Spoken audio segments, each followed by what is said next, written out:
Episode 135, Gut Health is Brain Health. I'm your host, Dr. Justin Trosclair, and today we're Dr. Robert Silverman's perspective. Join 2017 and 2018 Podcast Awards nominated host as we get a behind-the-curtain look at all types of doctors and guest specialties. Let's hear a doctor's perspective.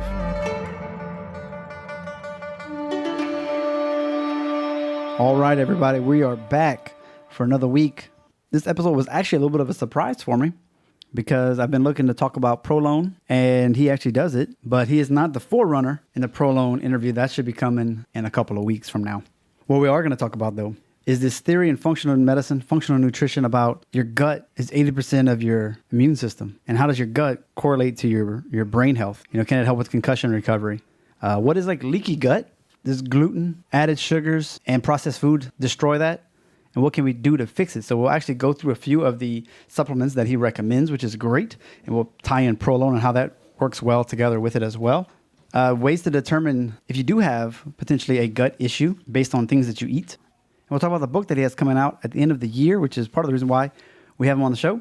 You can see a microcosm, if you will, of the book in the July 11th, 2019 Chiro Economics article. I got the link in the show notes. It's the gut-brain axis. So if you like these things, you're definitely going to enjoy this episode. I know I did. If you're looking for ways to support the show, just go to the resources page, or at every show notes, if they mention a book, you can find it there, purchase it through Amazon.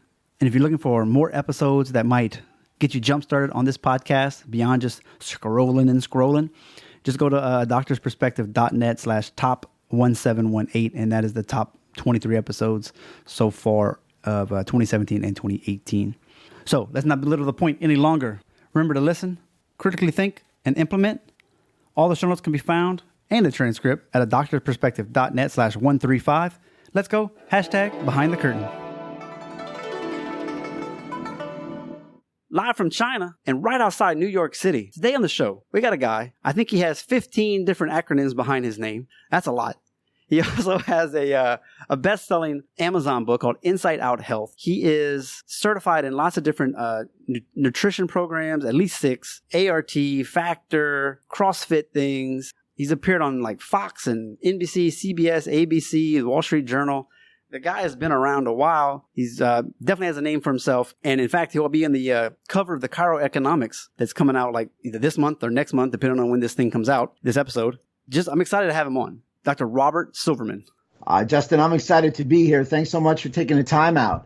Oh, man. It's going to be a pleasure because I enjoy talking about nutrition. It's definitely something that I have a passion for, but, haven't really done enough extra education to really be talking a lot about it with my patients on that next level, and especially with the topic that you want to discuss and that I thought, wow, this would be a great episode. The gut health, changing your brain health, and then disease based on the gut instead of like, all the other stuff that we look at usually. So it's a new topic, and I believe it's kind of a new, I want to say trend, but there's more research coming out that's like, well, we need to look at this more closely than we have in the past. Absolutely. I believe that all of us, and especially all our chiropractors, would be really aided in our patient outcomes if we looked at the gut-to-brain axis. Remember, 80% of your immune cells are in your gut. It's where your macro and micronutrients are absorbed, your foods, your vitamins, and your minerals. Hippocrates once said, all disease begins in the gut. What goes on in the gut communicates with your brain. What goes on in your brain communicates with your gut. So people come in my office and they'll have a lower back or a shoulder injury, and I will treat the area. Believe me, and I'll look at the system. But I'll always tell them if I fix their gut health or their gut-to-brain axis, they're going to get better outcomes with that injury and true health outcomes. And if you're talking about like athletes and CrossFitters, that's something they want. And they're already probably doing something like, I'm on the keto diet, or something like that. And I'm the intermittent fasting. You're like, all right, well, you can keep doing that, but we can also address these other things too. And you want to know, it's funny, both things you just mentioned, the keto and intermittent fasting, like you said, we'll mention later, they're actually great for gut health. Ah, see that? Very interesting. All right. Give us a little bit about, not like way back, but how'd you get into so much nutrition? Like, why did that tweak your interest so much? And then let's bridge into like the book and then, some of these things that you discovered. I didn't wake up one day and want to be a chiropractor. I suffer from what they call congenital torticollis. That's a damage to musculature in my neck. So therefore, I have an asymmetry in my posture and my gait because of it. So growing up in New York City, being a little different, sometimes that was, as they say, a little rough. With that being Yeah. said, I went to a chiropractor at 21 years old for back pain, believe it or not even neck pain. And he said, I'm also going to work on your neck because at that time, over 30 years ago, he believed in the whole body. And I got some relief. I not only got relief in my back, I got some relief in my neck. I had a plan. He did exercise. He talked about nutrition, whatever nutrition was, at the time that was the cutting edge at the time. So I knew then, even though I was in business school, I wanted to go to chiropractic school. So I finished my degree, a business degree. I got a job offer from IBM, worked in the morning. It wasn't for me. I did everything that I promised my parents, walked out at lunch and went down the road and found a community college to start getting bio, physics, organic chemistry, psychology, and went on my route in chiropractic. Very simply within chiropractic. Chiropractic is the day of enlightenment. You're looking to fix the body from the inside out. And, chiropractic offers a multitude of options. One of the better options, or as good as it gets, if you will, is nutrition. That's diet, that's supplement. Those are tweaking and playing within systems. So everybody should understand their most valuable asset is their health. There's no monetary number you can put on your health. I always look at health as like a bank account. Did you put into the savings account today, or did you draw and take out in the checking account? Because if you take out every day, that checking account's going to be empty. If you put in every day, you'll be able to hold off when something goes wrong on a rainy day. That makes sense. That's a great coffee mug, by the way.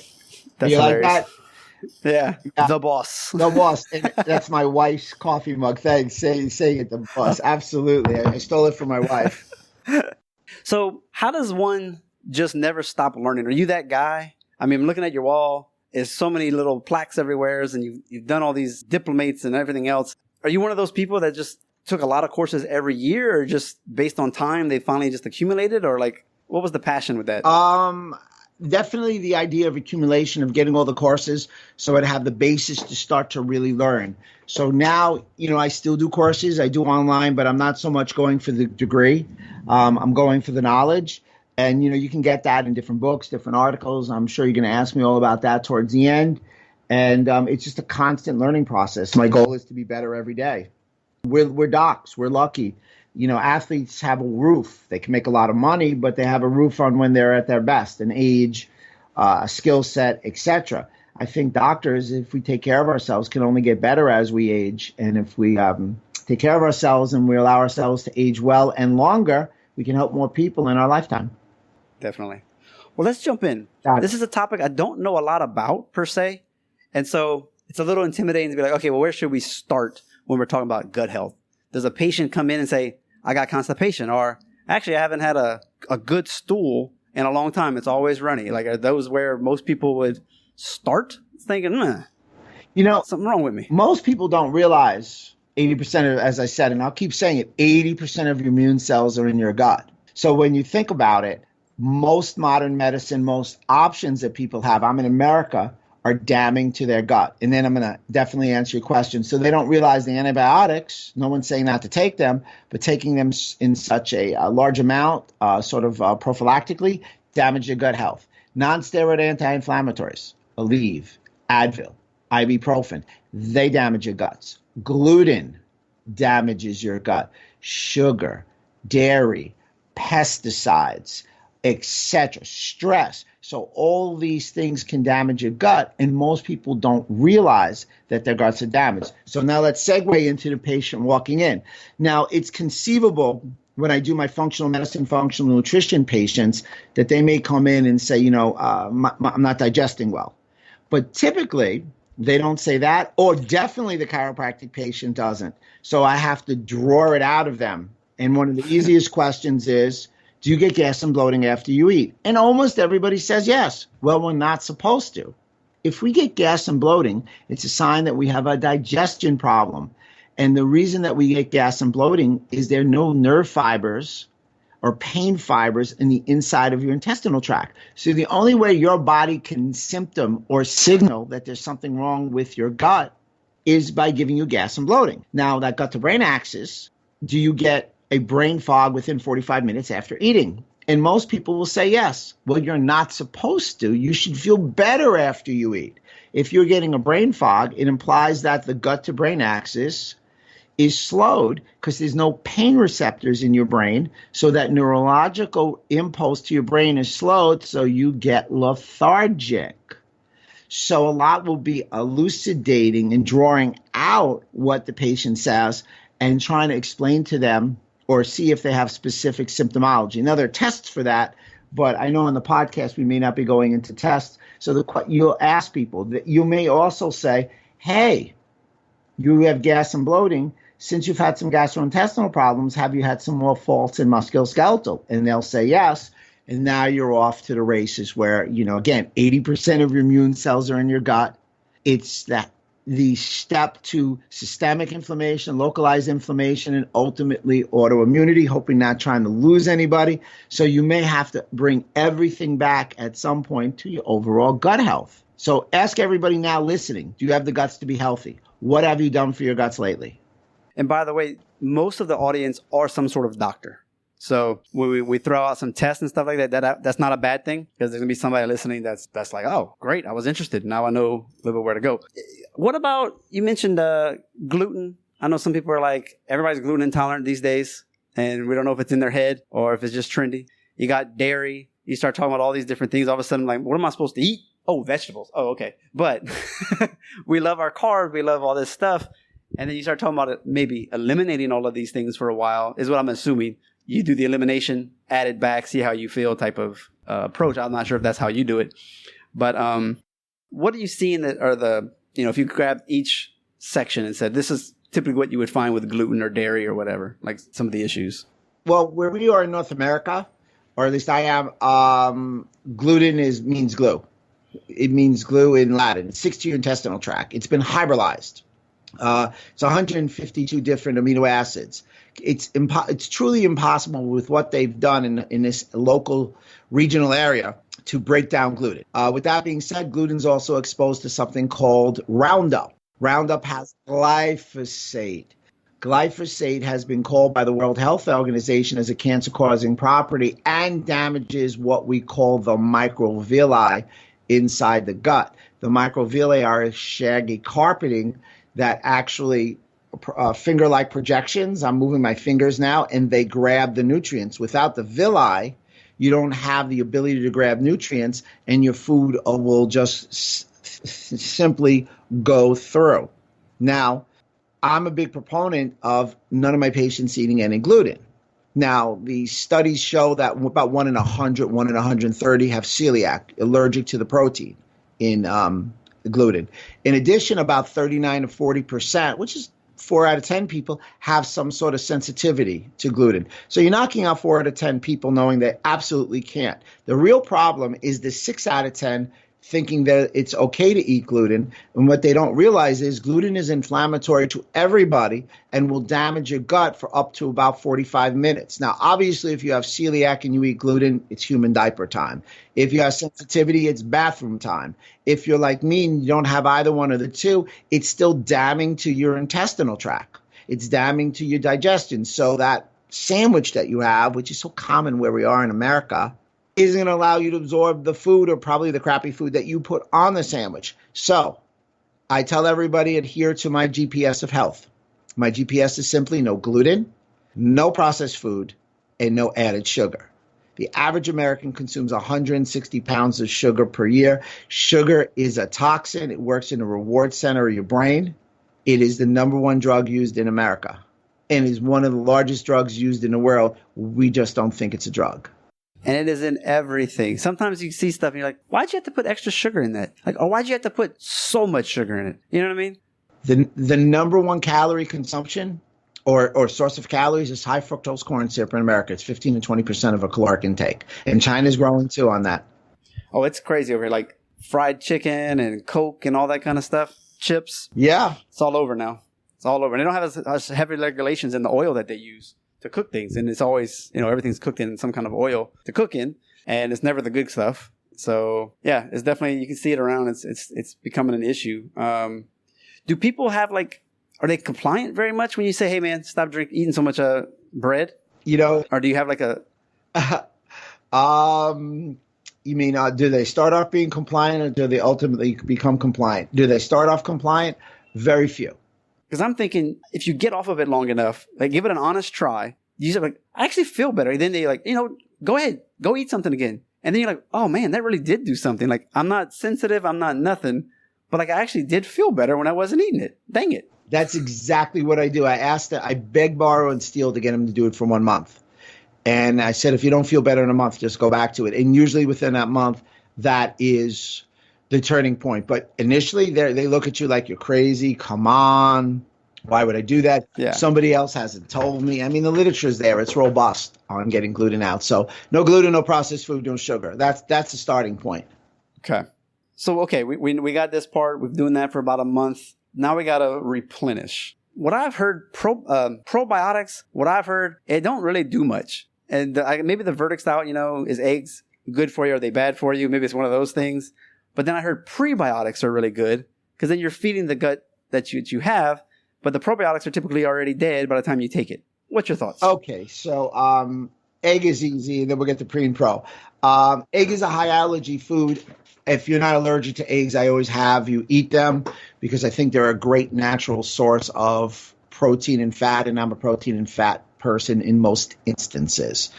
Dairy, on the other hand, is an issue. Eggs are not dairy. Dairy comes from mammary glands, so I'm a big proponent on not having us eat dairy. So that also means feta and goat because they are from mammary glands. Now, you asked about pre and probiotics. If you're buying a good quality probiotic, underline, you can see me moving my hand, circling it, going to the blackboard, trying to vivify this, come to life. If it is a good one, like something you or I would carry or a patient or the doctors on there have access to get, they live for 11 days. However, I'm a big proponent of the use of probiotics. Most instances, they have to be room temperature or colder because they're very sensitive to temperature change. To speak to what you said, that's part of the problem, that people change the temperature or when they ship, it's very hot, et cetera, et cetera. So as long as it's a stable room temperature or less, the probiotics, if it's a good quality, should be alive. Yes, you should give prebiotics with probiotics because even a good probiotic will ultimately get hungry, and the only thing left to eat if you don't give it prebiotics is your intestinal tract, so it will perpetuate that damage or that proverbial leaky gut. So a good prebiotic with probiotic in many instances is the way to go. Now, some uniqueness to my plans is that if someone has a leaky gut, I don't give them probiotics till I actually heal and seal the gut lining, and then I give them a probiotic. The only proverbial probiotic I give before fixing their gut lining is Saccharomyces boulardii, which is a yeast, but functions as a probiotic and won't pass the epithelial tract. Because if it's a bacteria, good or bad, and it passes the gut, ultimately the body will attack it, respond to it, and get inflammation, systemic inflammation, localized inflammation, and possibly autoimmunity. So it's a great question on the pre and probiotics, and they're just not enough. But they're a critical element to enable the gut-to-brain axis to function in proper communication. What kind of price range are we looking at for like a good prebiotic? I know we have a lot of different doctor brands, but you can still get something for $5.95 and you get something probably for like $65.95, I'm assuming. Right. But is there like a range where you're like, yeah, it's probably a better quality if you pay this much? I would strongly suggest in reference to the probiotic, assuming it's, let's talk about a month's supply, they're usually about $1 a day or thereabouts, maybe $1.25. So that's about the appropriate. If you're looking at $75 for a month's supply or like $8, one, somebody's ripping you off at the high end, and two, at the bottom end, that's that dead stuff you were referring to previously. Okay. So yeah, I appreciate that because you know how it is. You got an MLM company selling you a vitamin that's like $65 a month. And then you're like, well, my doctor vitamin, which we know is actually whatever that certification is for vitamins to know like what's in the bottle is what's in the pill. That's only like $50 a month. There's a difference. What would you do for an athlete to cover the gut so that they can overall perform better? Well, it's funny about athletes. People think athletes are not susceptible to injury or gut injury. So if you have more than 2 hours per day of strenuous exercise, you have the ability to increase your incidence of what we call leaky gut. Leaky gut refers to the idea of objects passing your gut that shouldn't. So in the small intestine, which is a single epithelial cell lining, its sole purpose is to allow food, nutrients, and water to pass from the intestines to go in the bloodstream. Large undigested food particles, bacteria, viruses, yeast, other things, if they pass the gut, will stimulate our immune process and again will attack it and we will get inflammation. So that's leaky gut. Things are passing that shouldn't. Very common in athletes that do strenuous exercise for more than 2 hours. So if anything, you've really got to help your athletes by always taking care of their gut health. Zinc carnosine is something that comes to mind right away that will help keep these tight junctions in your gut from opening up too big to allow certain things outside the gut. Remember, the gut keeps everything inside the body from what we call the outside of the body, which is your bloodstream. All right, you mentioned inflammation several times that it happens. So give us the rundown. Where is it going to go? What's the problem with that? And why should we care? Are we talking heart disease, diabetes? Keep going. Cancer? Well, okay, so here we go.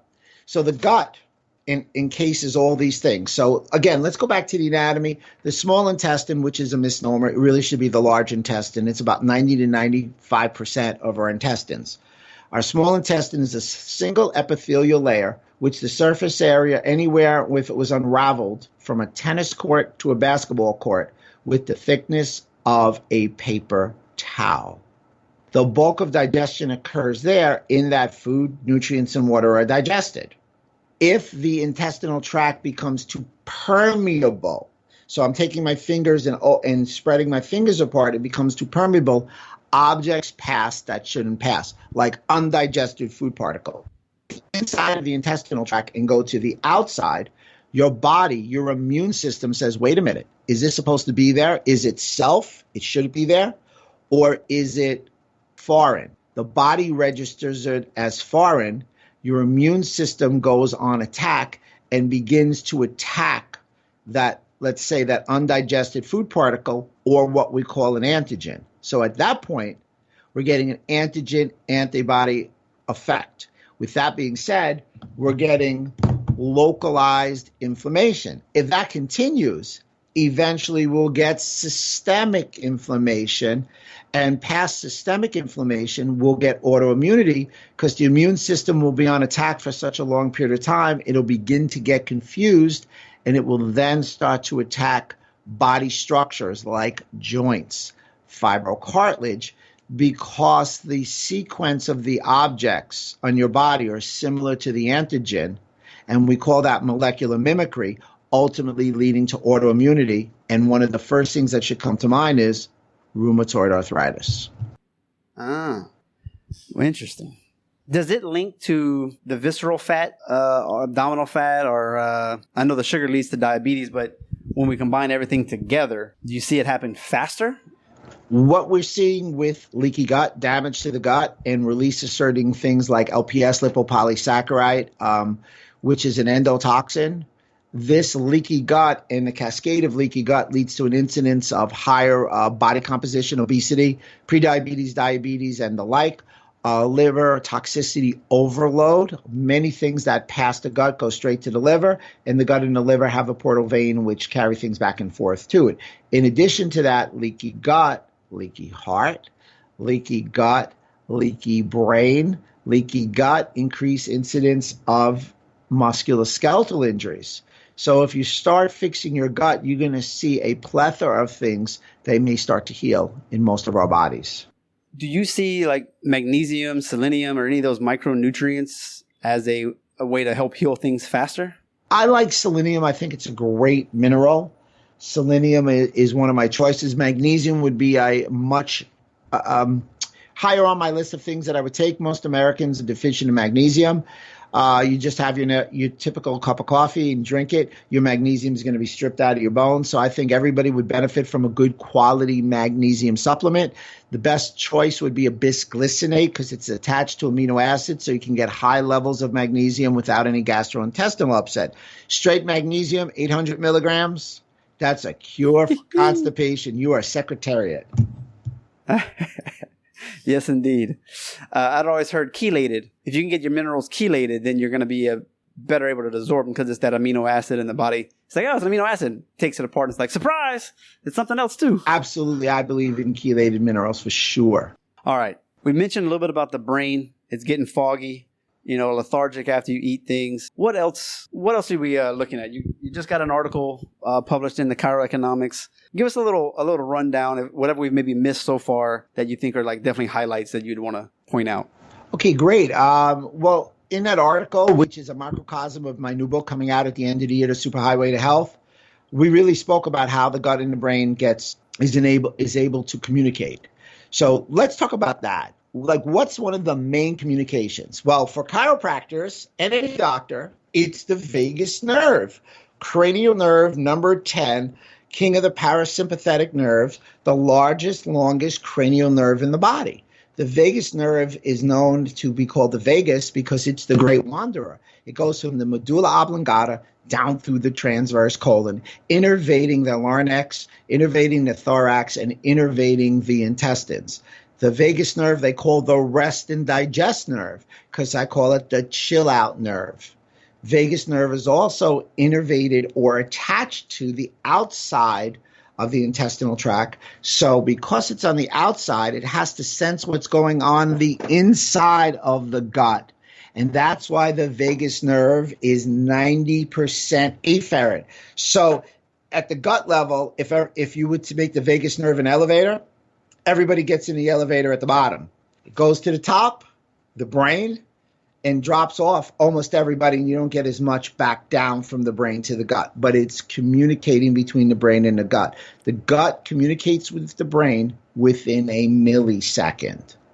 Studies have shown that if vagus nerve stimulation is decreased or tone is decreased, higher incidence of IBD, irritable bowel syndrome, IBS, IBD and IBS, irritable bowel syndrome, irritable bowel disease, celiac. They found that a large number of gut issues, vagus nerve decrease, will lead you down a path of possibly getting SIBO, small intestinal bacteria overgrowth. Stimulation to the vagus nerve has shown to aid in the resolution of the aforementioned conditions. So we always want to stimulate the vagus nerve. We always want our vagus nerve stimulated because if our parasympathetics and our sympathetics are equal. So right now I'm taking my hands and making them like an equal seesaw. After injury or after concussion, you have this unleveling. My left hand is going up and my right hand is dropping down. You have an unleveling of impulses from the sympathetics. So your parasympathetics get shut down. Hence the idea of why so many people have gastrointestinal issues with a concussion. So your vagus nerve is a critical element, is almost a forgotten nerve in the body. Without question, every one of us should consider how to stimulate the vagus nerve. So that was my next question. Of course. I knew that was incoming, as they say.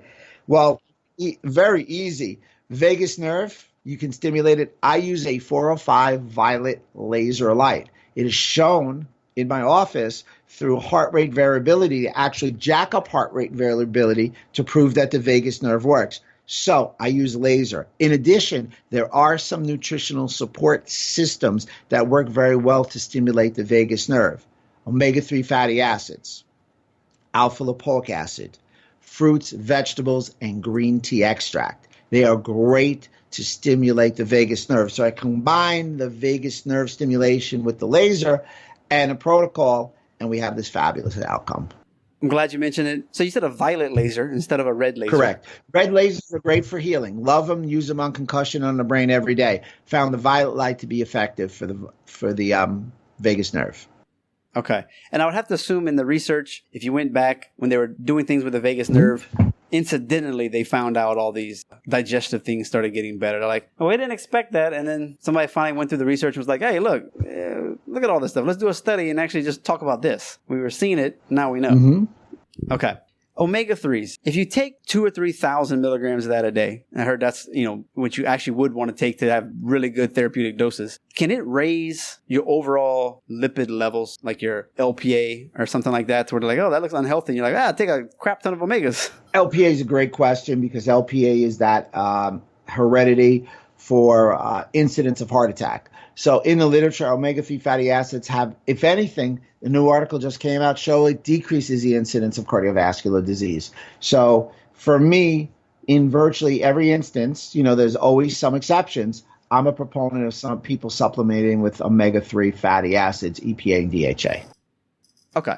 So overall, that's just pretty much anybody and everybody should be on it just because of the way we eat in general. We have a very big reversal of those numbers that we should have to begin with. Omega-3 and omega-6 is great. Yes, because omega-6s come in grains and rices and things like that. And both our societies that we live in is very heavy on grains, therefore giving this unleveling between omega-6 and omega-3, making us more susceptible to inflammation.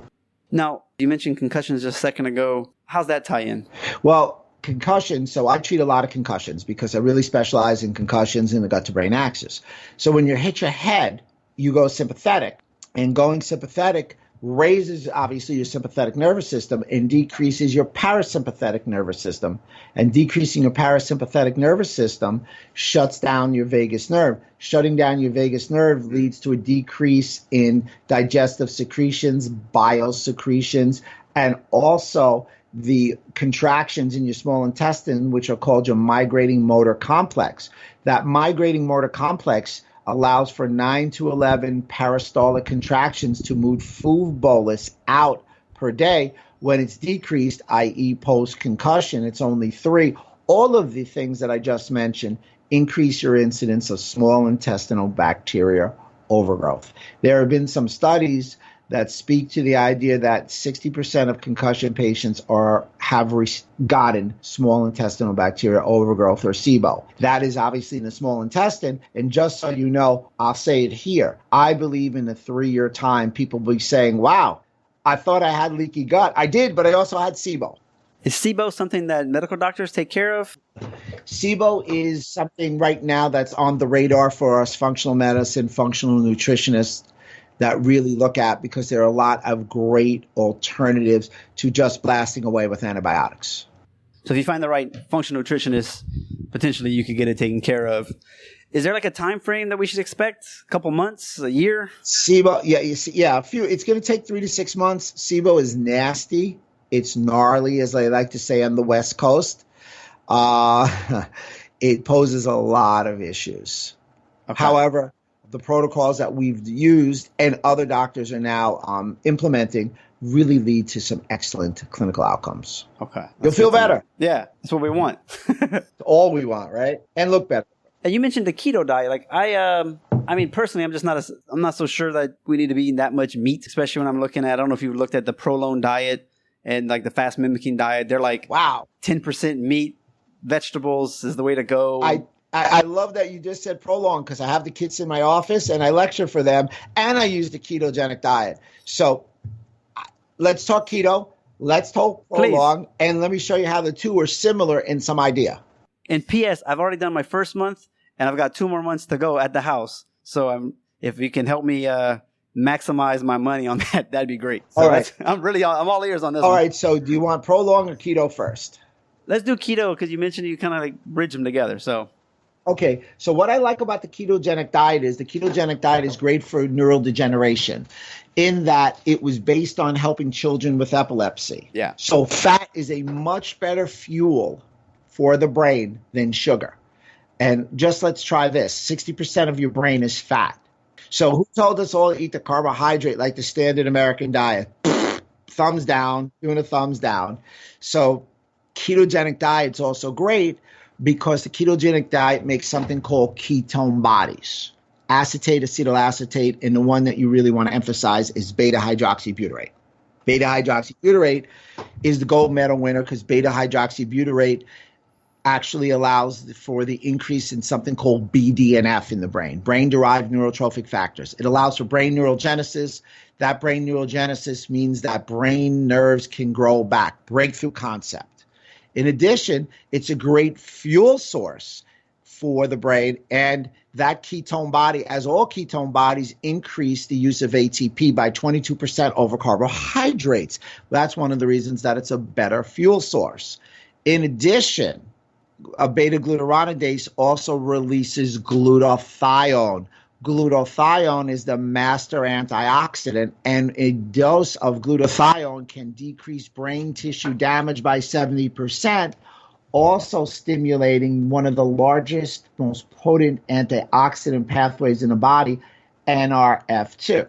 Studies have shown that the ketogenic diet is very advantageous for both endurance and power athletes. So I do like the ketogenic diet. Good studies have shown that it doesn't increase your incidence of cardiovascular.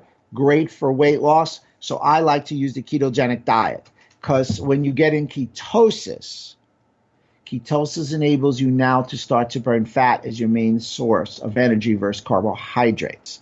Now let's go to prolong. Wait, pause for a second. Is it true? I'm trying to remember back. It's been a while. B2 and N-acetylcysteine, don't those two combine to make glutathione? They amongst others like NAC, broccoli seed extract, vitamin C, and selenium are all in a pathway. So if you wanted to take the master antioxidant glutathione, I would suggest taking glutathione in a liposomal form. Liposomal is a nanotechnology that protects the glutathione, brings it in. Because if you took straight glutathione, your stomach would kill it. You take what we just talked about, all the different nutrients that make it. It's a long, arduous, not as effective process. So that leaves you with two options. Inject it or take the liposomal form. Liposomals are going to be the next step in the delivery system for nutrients and supplements. And then the second follow-up, there are keto products. There's the salts and things like that you can, I guess you can take, and it'll boost you up. So like when you go work out, you get more, you use more oxygen, or you don't burn out so fast or whatever. What are your thoughts on those ketone salts and those ketone products? Okay, so the two that come to mind first are the ketone salts. So the salt has typically beta-hydroxybutyrate in 8 to 12 grams, so you're getting beta-hydroxybutyrate. The salts are used to keep you in ketosis or get you back into ketosis within 15 minutes. They are typically guaranteed to keep you in ketosis for an hour. So obviously, if you're in ketosis, we already told you there are athletic advantages to it. In addition to the salt, they call it a salt because it has NaCl in it, which is an electrolyte. A lot of people take the salts because they get what they call a keto flu. They get the flu through a process called natriuresis. That natriuresis strips the body of potassium and sodium. Hence, you want to put the salt back in, not to get this horrible feeling flu typically on day 3. The other keto product that I like so much is medium chain triglycerides, or MCT oil. You want MCT oil of carbon 8 and 10 because it's great for brain fuel, preferably from coconut oil and not from palm oil. The combination, if somebody would have a concussion and walk in your office, would be almost breathtaking because you would get them into ketosis right away, and that would have a tremendous positive cognitive effect on someone with an acute concussion. Dr. Silverman, do we need to buy brain octane from Bulletproof, or can we just get MCT oil at the 8 and 10? We can get MCT oil from our distributors who give us good quality protein, good quality supplements. We don't have to buy it from Bulletproof David Asprey, even though he's done a great marketing job. Does. Ooh, he's good. He does. He's great. He's brilliant, and he's really created awareness for certain things. But with all respect to him, he's not a doctor, and we're better off following the doctor because, they speak our lingo. It's not disparaging. He does a great job. Right. I mean, he started something. Then you got Tim Ferriss and Joe Rogan interviewing all these people about ketosis, and Dom Agostino, and and you're like, oh, yeah. What's all this? What's all this? And everybody's getting on the bandwagon and everything. So did a great job. We don't need the brain octane. We can get it somewhere else. Sweet. Sorry. And that's expensive, so it's good to know. Yeah, absolutely. And those salts, they're not easy to swallow, and they're not cheap either. No. I mean, he knows what he's doing. Yeah. So let's bridge it to the prolon now, if you could. Absolutely. Well, Prolong, in one of the books I'm going to recommend is The Longevity Diet by Vlada Longo. Great job. He was just voted in 2018 one of the top 50 influential doctors, and they've made what they Great book. call great book. They've made something called the fast mimicking diet. So I'm going to dial it down. Most people use the term intermittent fasting. So intermittent fasting technically means that you're going to fast in a week for 1 or 2 days. It's not how you and I think about it. It's the term that's used. Nothing wrong with it. Technically, it means, one more time, fasting for a day or two. What we typically talk about in intermittent fasting is time restrictive eating. So a great example of time restrictive eating is fasting for 12 hours and eating for 12 hours. So the term intermittent fasting, most people use in the parlance, it does mean time restrictive eating, both of which have great positive clinical outcomes: metabolic health, weight loss. Very, very good. Producing ketone bodies. So I do intermittent fasting / I truly do time restrictive eating with virtually all my patients, each a little different. You do the 16-8? 16 and 8 if there's a neurodegenerative issue or someone has to lose a lot of weight. I never start them on 16 and 8. So what I do, because fasting is fast, flexible, and simple. Oh, Fast, flexible, and simple. That was from a TED Talk. I forgot the doc's name, but I can't take credit for it, but I used it anyway. So to speak to that, prolonging longevity. It's not prolonged fasting. It's actually prolonging longevity, because he's the longevity guy. That's Longo. They have, or El Nutra, they've got a specific 5-day kit. Now, within that 5-day kit, the prolonged fasting is either a water fast, which is positive, but a lot of people don't like it because they get too hungry. This one has in the kit, day 1, 1,100 calories, and days 2 through 5, 800 calories. What he's done is he found out the macro and micronutrient amounts to fill the stomach just enough so you're not that hungry, yet the brain thinks you're in starvation mode, and that's a critical element because that brain starvation mode stresses the cells. So you get all the benefits of time-restrictive eating, intermittent fasting, metabolic, and weight loss, but you get cell health. So you're getting autophagy. Autophagy is the body's way of fixing itself. It's sort of like a spring cleaning of your cells. You're also getting cell regeneration, and you're also getting stem cell production. Day 4 and 5 is the critical element. And he's put together different foods, 1,100 to 800 calories. He also has an L-Nutra drink, which is a lot of glycine, really shown not to decrease muscle mass. And with all that being said, the study is it's about 90% fats and carbs and 10% protein. Almost the antithesis. It's a plant-based, but it's not, because he's a big proponent. It's more fat than carbohydrates, and he puts you into ketosis. So the caloric restriction also gets you into ketosis. So the keto and him are both producing ketosis. So there's where the similarity is. The ketogenic diet is consuming almost no carbs, yet Prolong has some carbs. okay. Because it looked like a lot of carbs. It was almost 40 to 50% carbs. I think he's 60-30 fat carbs normally. And I think it's like 47, 43 inside the kit, but don't quote me on that last one. But the carbs are different. We're not talking about a donut. You know what I mean? It's the carbs from a crap ton of beans. It's the carbs from fruit. It's quality carbs. So I'm a big proponent that I use the Prolong kits to start or within almost all my functional medicine protocols. So I do it a little differently. So I'll give it to you now. I do the 5 days, and then they'll do 30-day gut. Then I'll do the 5-day kit, and I may continue with the gut, or I may go to detox. Then month 3, I'll do 5 days, and then guess what? Then I'll do like body composition. So the bang for the buck on the Prolong is doing it 3 months in a row, and then deciding how you do it. Don't do it 1 month. You can, but the biggest bang for the buck is that 3 months. I had one patient lose 12 pounds in the 5 days, and he didn't. And by the time he came back in the other one, he lost 6 pounds the next week. He was a little robust, but the great outcomes, great studies. And what I like what you're saying is, that the stem cell production occurs for day 4 and 5. And the one thing they said is it's the refeeding that gives you a lot of the benefit. And he's like, it doesn't really matter what you... Day 6. Day 6. You can eat junk. Day 6 is the right. refeeding. Day 6 is the refeeding. You got the rest of the month. He's like, you can technically go back to how you ate. But of course, if you're already going to have that jump start like you're doing, it makes sense to give your body the best chance to continue the healing process by, feeding it correctly.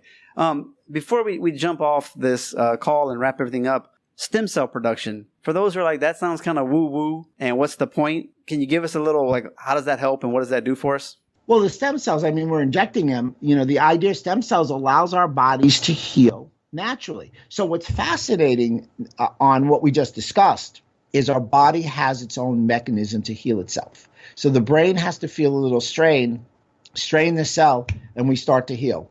Now, that is everything about holistic chiropractic doctors, to allow the body to heal itself. So we're proving it over and over again. You and I are both not anti to drugs. They're there if we need them. It's a great option if we can't fix it ourselves. However, your first option every time is to allow the body to fix itself, because we have the best mechanisms. The only thing that the drugs can do is dial down the volume on the pathways. And they can kill some organisms. So I am pro-medical. Don't misunderstand me. I'm highly pro-medical.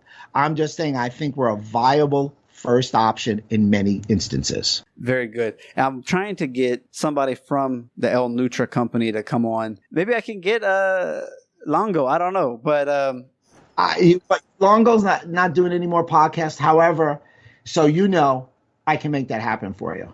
I might go with someone in the company, and that way I won't be so intimidated. He has a pretty thick accent too. He does. He speaks good Italian. He's a brilliant guy. What I'll do is, when we get off, we'll talk and I'll make the connection. Very cool. Well, before we head off, because we got to respect your time, it's been a great hour practically at this point. You got a book coming out at the end of the year. I do. Plug it, man. What's going on with that? Yeah, shameless plug. Superhighway to Health, Dr. Robert Silverman.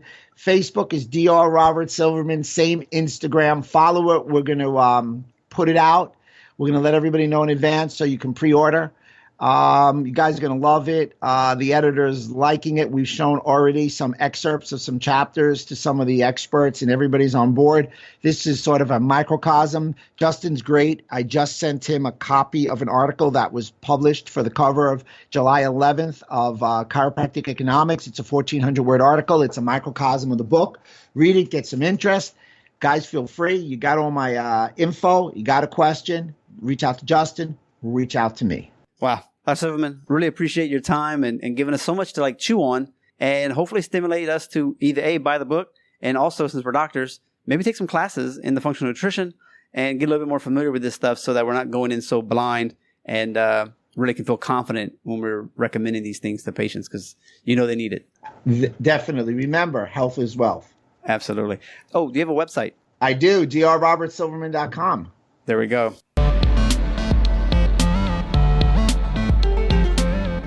That was a powerful interview. Like I always say, please listen, critically think about it, and then implement. I know a lot of people don't always make it through the end of the episodes, but I encourage you, if you made it here and you talk to your friends about it, encourage them to do it. I think the family and vacation and the home life balance part at the end is important. It's something that I didn't get in a lot of those other podcasts that I was listening to. So check them out. Minisodes, Thursdays and Saturdays, those come out. Let me know what you think about that. If you have any episodes that you want me to do for the audience, just send me a message on Facebook. Justin Troxler, MCC, is the official page of everything about me.